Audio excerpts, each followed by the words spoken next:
In this parable, we can look at the rich man and say that on one level he fails to see beyond himself, and on another he fails to see beyond this world. And this is the challenge for all of us, again, as we seek to live the Christian life. Christianity requires that we look beyond me and that we keep our sight beyond this world. And it is a challenge for us to do, to fix our gaze properly, get it off of me and notice the other, to exercise our love of neighbor, and to get our fixation off of this world and fix our gaze on the other world out in a love of God. If we look at the parable that Jesus tells, it's by no mistake that there's tons of personal pronouns in there. You got the rich man, and there he's speaking. What shall I do? I do not have space for my harvest. I shall tear down my barns. There I shall store all my grain. I shall say to myself, he's consumed with himself. It's all about him. And how often do we not find ourselves, rich or poor, doing that same thing? It's all about me. It's all about me. And we like that. There's a wedding toast that I like to watch periodically on YouTube that I was fascinated by, and I showed Father Mark and Father Joseph, and I said, hey, look at this guy singing to his bride. And Father Mark, as he usually does, mocks me for the things that I find amusing.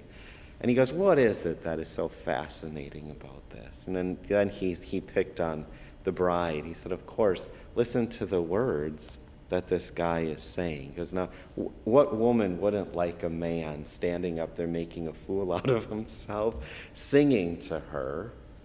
But then he said, that's not the issue. And I thought this was very keen. He said, listen to what the guy is singing. He was singing this song saying, it's all about you. It's all about you, baby. And that's what we all want. We want everybody, the whole world, to be singing that song. It's all about me. It's all about me, baby. And this is a very difficult thing, especially in our culture today, to get over, to transcend that. It's not about me. And our gaze, like I said already, our gaze needs to be fixed on love of God and love of neighbor. Now, Jesus, notice what he says before he begins the parable. He says, take care to guard against all greed, for though one may be rich, one's life does not consist of possessions. So he's not condemning someone who may have wealth. He's saying it's the attachment to that wealth that is the problem. And as I tell you many times, if you know that you have much wealth and you feel that you are attached to it in any way, write to us here at EWTN and we will help you to be detached from that. But that's the importance. The Lord blesses people in different ways. There's some of us who are poor, some of us who are midway, and some who are blessed with wealth. But it's the attachment to the possessions that is problematic. The Romans had a proverb where they said that money was like seawater. And the more you drink, the thirstier you become.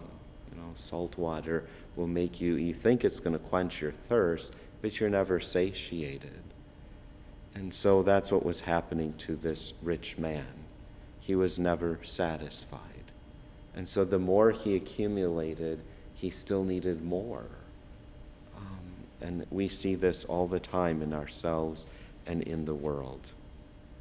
And then finally, I'm going to share with you a little story told by the scripture scholar William Barclay. And he tells the story of a conversation between an ambitious youth and an older man. And the older man in this account, all he says is ask this question to the ambitious youth, and then? So as you listen to this, that's the voice of the older man. And then, okay?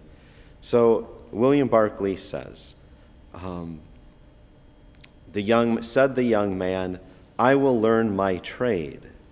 And then, said the older man, I will set up in business. And then, I will make my fortune. And then, I suppose that I shall grow old and retire and live on my money. And then, well, I suppose that someday I will die. And then, that's the wisdom that comes with age. And I suppose someday that I will die. And then what? Are we ready to are we ready to transcend ourselves? Are we ready to transcend this world so that that question doesn't catch us off guard? What comes at that moment when we've lived our life? And then, when we look at God in the face, that we can be embraced because of our freedom, he can embrace us into the joy and the true riches of heaven.